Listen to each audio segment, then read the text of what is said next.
The fact that anyone can be stopped and questioned by police just by virtue of being out of their home is, it turns our normal world sort of on its head. The Canadian Civil Liberties Association is one of the many groups speaking out as Saturday marked the first day of enhanced policing powers in Ontario.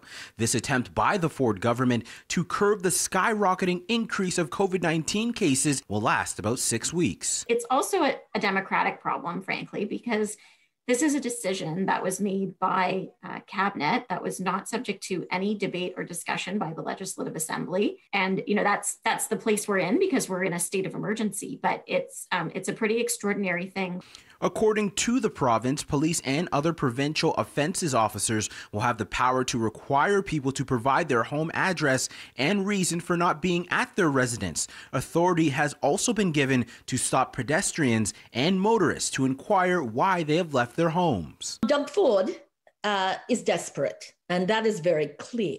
He's been desperate and he's been acting without listening throughout this pandemic.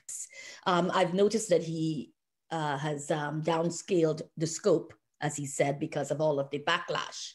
But that does not prevent particular groups who have already been targeted throughout, the pandemic, that being Black, racialized, Indigenous, and homeless people, to continue to be targets. According to a number of police services, including Toronto, Peel, and Hamilton, they have posted on Twitter that they will not conduct random spot checks. Instead, they will, quote, engage, explain, educate, and enforce. What this shows and demonstrates quite clearly is how desperate his government is, how his government has no sense or no idea, of how to govern within this context. It also demonstrates that he doesn't really put the priorities and the needs and the safety of the people in this province first, particularly those who are most marginalized. That's what this has demonstrated.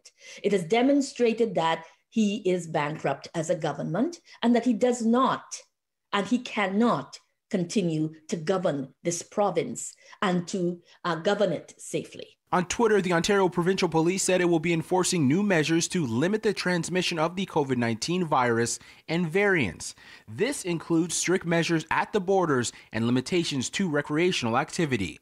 In Toronto, I'm Brandon Rowe for City News.